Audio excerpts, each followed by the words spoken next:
So, many people want to teach serve, many teach the serve, but who has a model? It's easy to talk about the serve and say stories, but let's see now the method. We have seen in the previous video the methodology for the shot teaching mechanism and what the shot teaching mechanism is. So let's go and see the shot teaching mechanism for the tennis serve. First of all, the serve is a bit counterintuitive, as is the case in many other shots. For example, in forehand drive, where you have to do the contact in front of you and then not follow forward the ball, follow through the ball forward, but go up, directly up. But I explained this in some papers of mine, and again in some previous segments, some previous sections. The same thing almost applies to the serve, because what we are not used to do, but what we find it as a logical continuation of the serve, is that it's a throw. Okay, it's the classic movement of throwing, like internal rotation and pronation. So what we tend to do is throw the racket to the other side of the net. But that is not what the model predicts. So what we are trying to do, and study this as a transitional point as well, is we're trying to go up and not forward. The more I go forward, the less effective my serve is, because of the kinetic chain and the whip effect. So we will see, based on this notion, how to teach the serve. So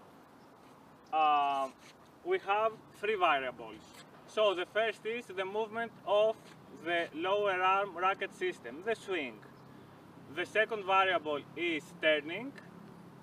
So how do I turn if I am open stance or closed stance or in between?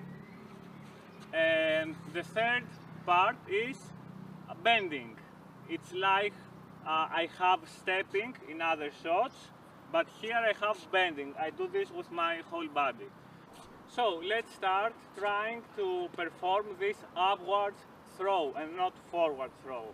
So we do this first by just using our triceps and by hitting the ball with the side. This is the simplest possible movement one can do with the serve. So I try not to go forward, and I try to hit the ball and finish my movement there. Okay, like this. It doesn't matter if I hit the racket frame or not. Even if I don't hit the racket frame, I should not do this, for example, okay? So I try to find the side of my racket with the ball. This is a basic movement. Okay, give it to me as well. Perfect, one more. Okay, the next theme has to do with how I rotate my hand, either by internal rotation or pronation. It's a combined movement. So I either pronate, okay, to the hitting to the contact point, or over pronate and over internal rotate, but you know, I won't differentiate between those two. I will just call it as over pronation, okay, and go and hit with the other side of the frame, okay, or even go and hit with the even more distal part of the frame by turning the racket like 360 degrees, okay, like this.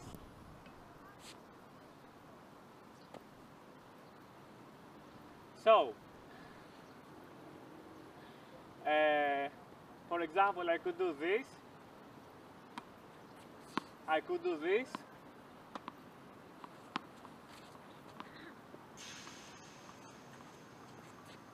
I could do this, I could over pronate, or I could even make an extreme over pronation. Okay, always keeping the elbow up. So demonstrate again for us, please. Yes, yes, and we can play a bit on this theme as well. Okay. And can you do the other? Yes, okay, okay. So another thing I can do is try to stabilize the elbow by stopping it. Open please. Okay, so from here we start at the hitting position, okay, where the racket is, if I have the net in front of me, the racket is vertical to the net, okay, not parallel, vertical. This is the hitting position. So yes, I start from the hitting position and I go with 0 degrees, so 0 degrees rotation, 90 degrees, 180 degrees, 270 degrees, or 360 degrees, okay. I help my athlete by blocking their movement from the elbow, like this. He should not go any more forward, and he might as well hit some balls and having me blocking his movement, like this. Okay, we should not, this is the most basic thing. We must, let's say, not learn to go forward. Of course, everything we do, as is always the case, and maybe I should say that every time, or maybe I should stress it enough and you should generalize it for every instance and anywhere. Anything I do is without tension. So if I stop here, or if I stop here, or if I stop wherever, it's not like I'm going forcefully against a natural movement. Is because the way I do it, I don't need to force anything. So it's not like I'm trying to hold it and there's a fight. It's really calm and relaxed, okay, this movement. Another exercise I could do is this, trying to hit the ball with the top of my frame, so like this. And even like piercing and turning my hand like this.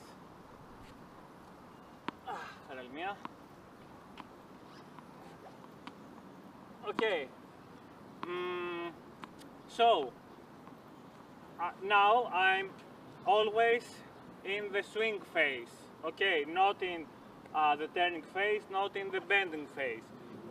In every case, being within or transitioning between phases, I follow the spiral, the performance spiral, which means that I always add something, and in the same time, to keep the freedom degrees low and the contextual interference effect low, in this phase at least, I remove something else. So for example, if I'm hitting the ball and then I am going to the end position, it's better to start from the contact point and go to the end position and remove the backswing from the hitting position to the contact position. And I always do this. It's like a dance. I add something, I remove something. I add something else, I remove something else. And then I combine everything. And then I add something to all this combination, I remove something. And so on, always. So, let's now go from anywhere we wish. For example, let's go from the contact point,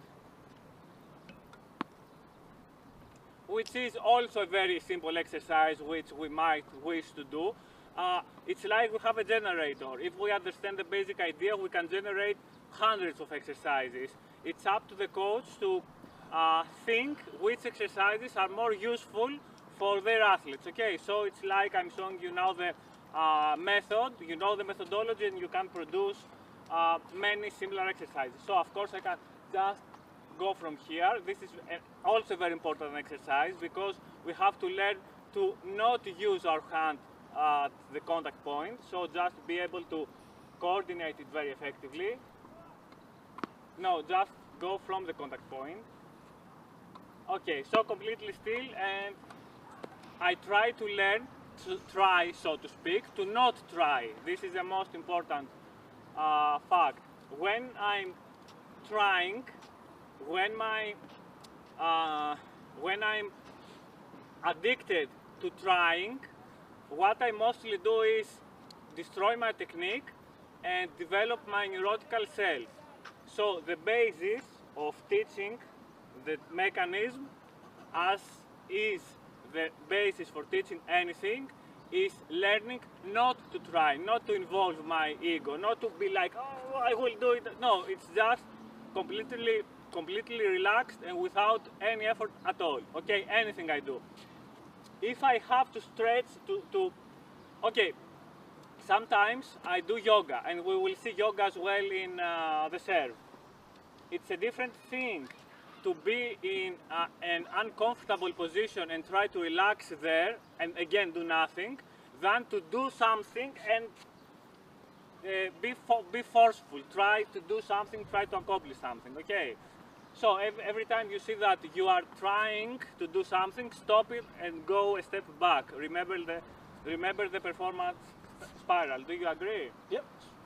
No, kidding.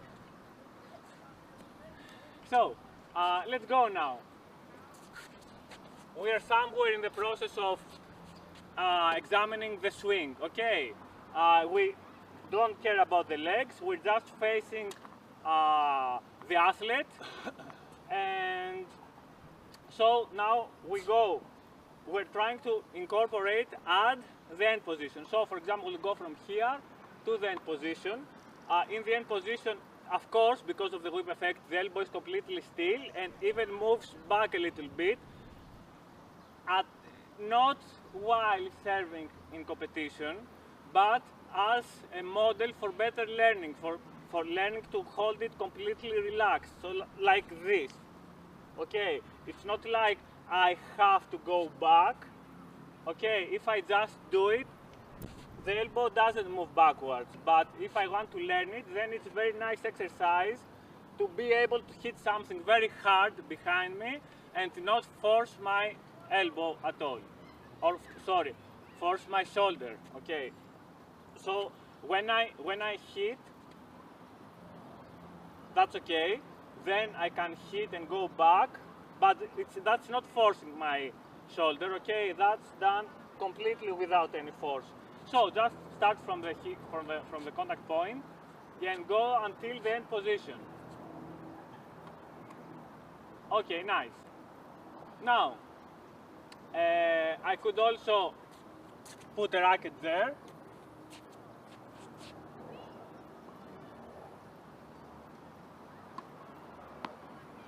Okay. And we can exchange some balls. So like for example, he give me the ball. Contact point. Yes, from the contact point. Give me the ball, okay, again. Okay, very nice. So then I want to add the backswing, I mean from the hitting position. Okay, as you saw in the first step, you might want to stop and then continue, and in the end do one movement. Okay, then there are some games, so to speak, some exercises with the elbow to learn to hold it up. So like, I give one ball to my athlete or to my coach, and then I throw it up and I hit it with my elbow. Or even I just hit the ball with my elbow, like this. Okay. Or just in the end, give my athlete or my coach the ball and try to do this. You see now I lost the control. The sequence always is control, distance and curve. So as far as the body is concerned, as far as synthesis is concerned, we have the swing, we have the turning, and we have bending. And as far as qualities are concerned, I have control with this order. Control, distance, I increase the distance when I have control, and then curve. Curve will be our issue in kick serves and slice serves, not so much here. So, until this point, we have done the whole movement and many exercises in between, from the hitting position to the end position. So we can just simply do this, throwing the ball to the other side of the net. And now we are at the baseline. Most probably you should be to the service line somewhere there, so we will go there now. So, throw some balls, and again, because we have the performance spiral, we might want to remove a part of the shot, of the swing. So we could, for example, start from the contact point and go to the end point, which also is, I should add, the universal reference point. It's like the one-handed backhand. The end position is also the universal reference point, okay? No, that was way too forward. Okay, nice. And now add the hitting position. Okay, so now it's like we change a page and we go to the full backswing. So we go to the open position. So what happens here? We should refer here again to the sense. So when I open to the opening position, the sense I have is that, of course, my racket has weight and it drops to the floor, so I resist this falling. So it's like a push. But as this is also the case when I'm opening forehand, drives, or in backhand, or anywhere else. But what I want to do is to make a transition from this sensation of pushing to the sensation of pulling. So what I do is I try to start a movement where the racket will start to pull me. Okay, so this is the case in forehand. So now it's pushing me, now it's pushing me, and it's pulling, now it's neutral. And from a bit before the hitting position, it starts pulling. I pull it back, pull, and this is the whip. Okay, so here as well, I let it fall. So because it falls, it's a free fall, there is no weight, so no effort, there's nothing there. As it falls, because it is attached to my arm, and my arm is attached to my body, thankfully, it will come up on its own, like this. I'm not doing anything at all.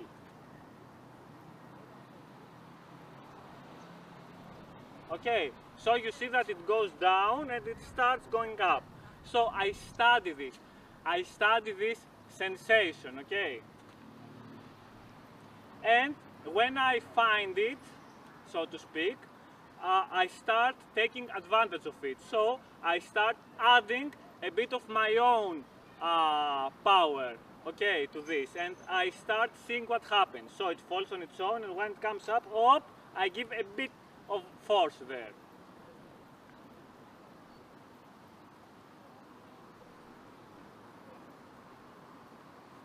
Okay, and as you see, this has a multiplying effect.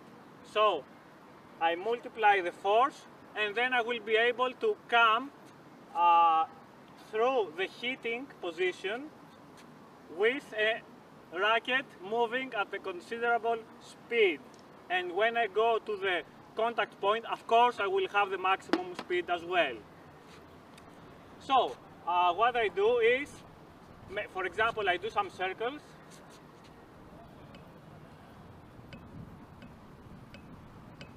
And I go to the contact point. Performance spiral, I add something, I remove something. For the time being, we are open stance, okay, like this.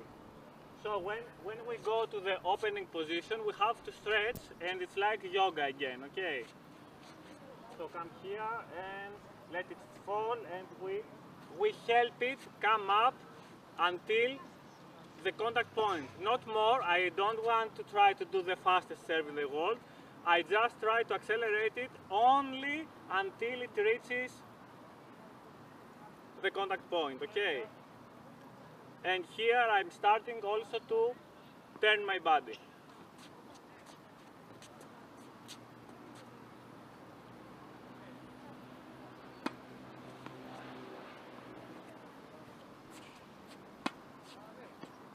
Okay, another exercise, because we have now make a bit bigger step than usual. Another intermediate exercise could be that,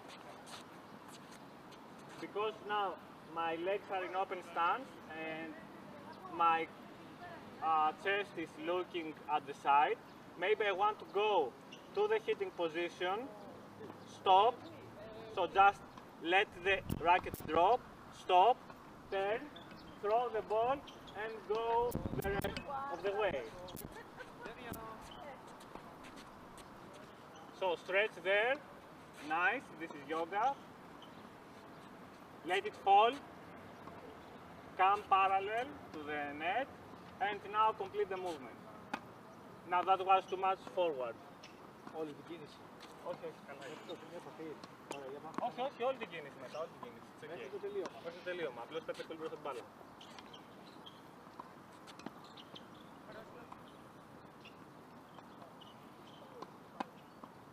Okay, and now maybe you can try to do this as one movement.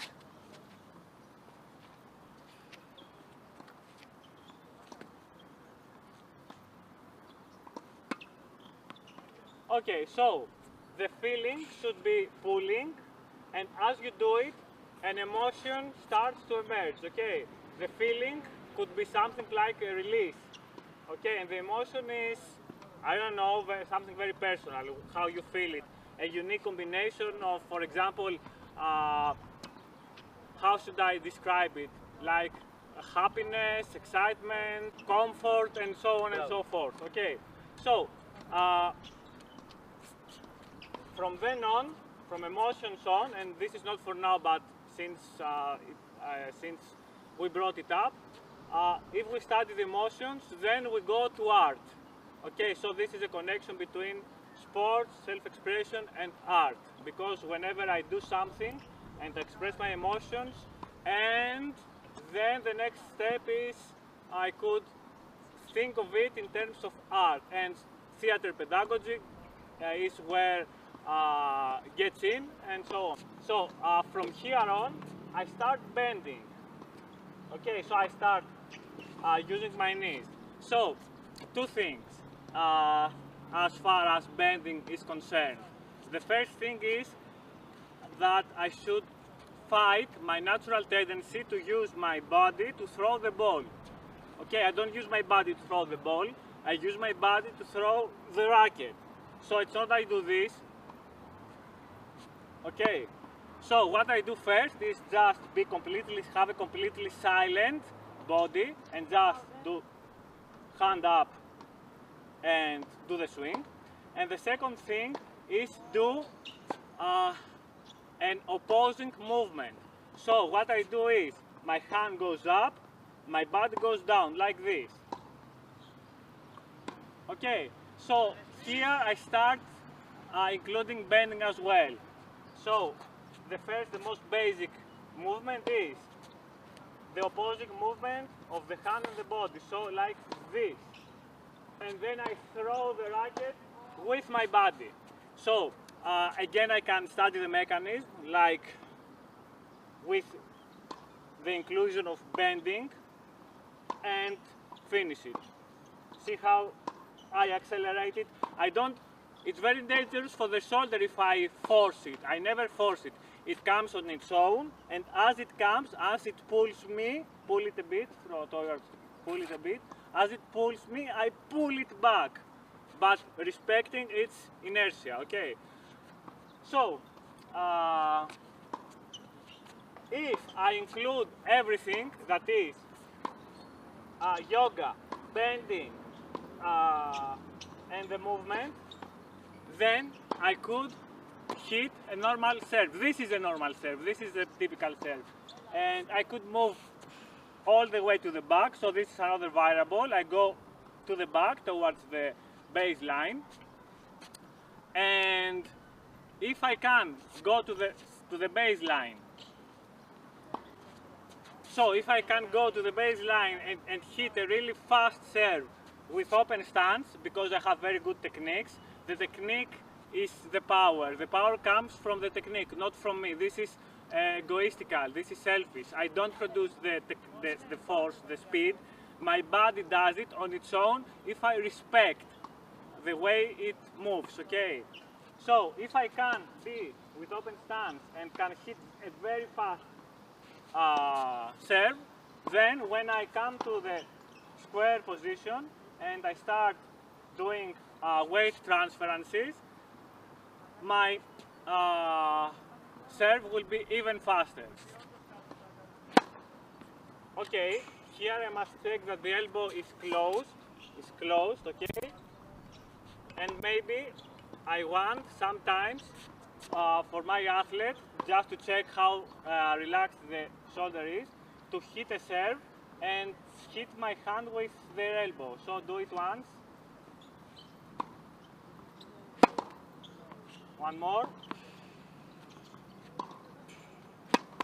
Okay, that was very nice. And then start turning. Okay, so you can go 45 degrees or 90 degrees or anything you'd like to.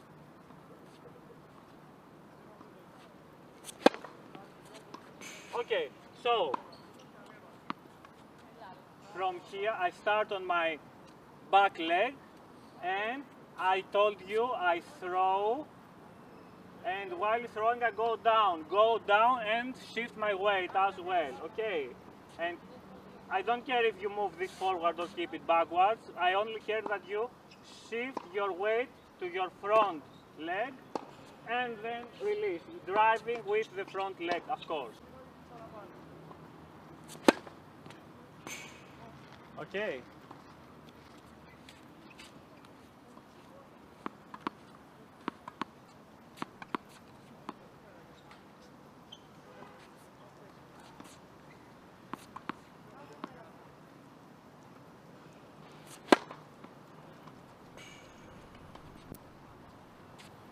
In the kick serve, the first step should be to go from the hitting position to the contact point, like this.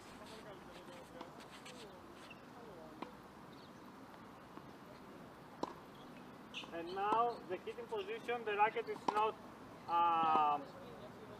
vertical to the net, it's more parallel, okay? So I try to go from here to here, okay, so like this. And I'm to my side also. I'm more to my side as well. Okay, and then from contact point to universal reference point.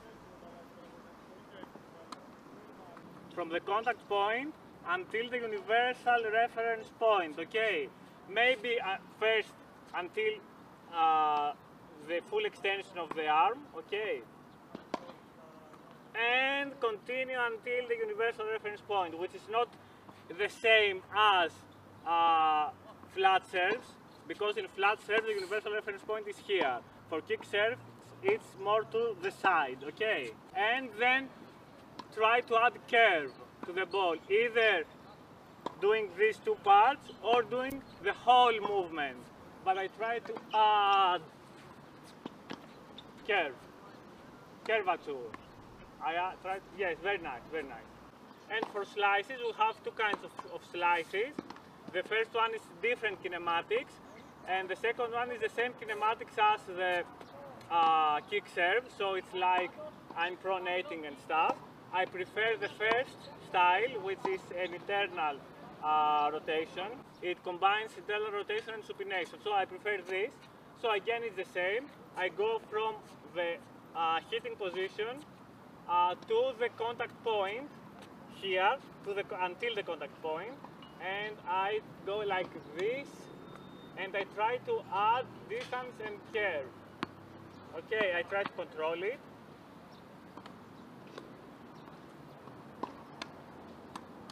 Okay,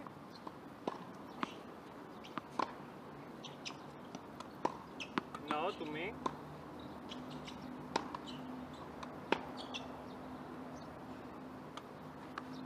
Okay, and the rest is the same. Then I start turning my body, bending, and so on and so forth.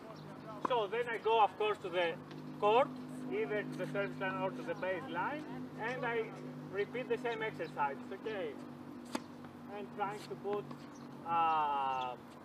curve and maybe put some targets and so on and so forth. But this is a basic shot teaching mechanism. I go from the hitting position to the contact point and I try to control it from there. So when I have this control and the ball doesn't go to irrelevant places, okay, I am more open stance when I'm doing the slice serve. So when I have this, then I go from here the rest of the movement. Here the universal reference point is like the volleys, it's outside the body, somewhere far away from me. And then I do the same, the whole movement, okay? So from here to the whole movement and it's going to the universal reference point. Okay, so it's not to your left, it's towards the universal reference point. Yeah, it's like adding a volley. Yeah, but don't overextend it and then pull it back, okay? It's like this.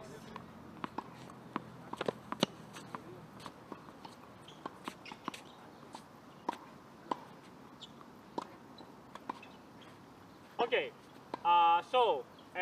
the final comment is about the full, so to speak, backswing. I don't really care about it because the serve starts from here. If you want to add this element, the only thing I have to say is that it's asynchronous, and the only way to make it synchronous, that is, hand, ball, go up, the body goes down simultaneously, is if you open here. So if you do this, and it comes in the opening position, and you continue as usual. So you can't have a synchronous movement from here. You can do it from here as well. I don't have any problem at all, okay? But if you want to synchronize it, it's even easier for a novice. Start from here. So from here up and I do the serve. Because I want to coordinate my two arms. So from here they're not coordinated. The one goes up, the other goes down, but it goes up somewhere in between. From here they go up simultaneously. Simultaneously.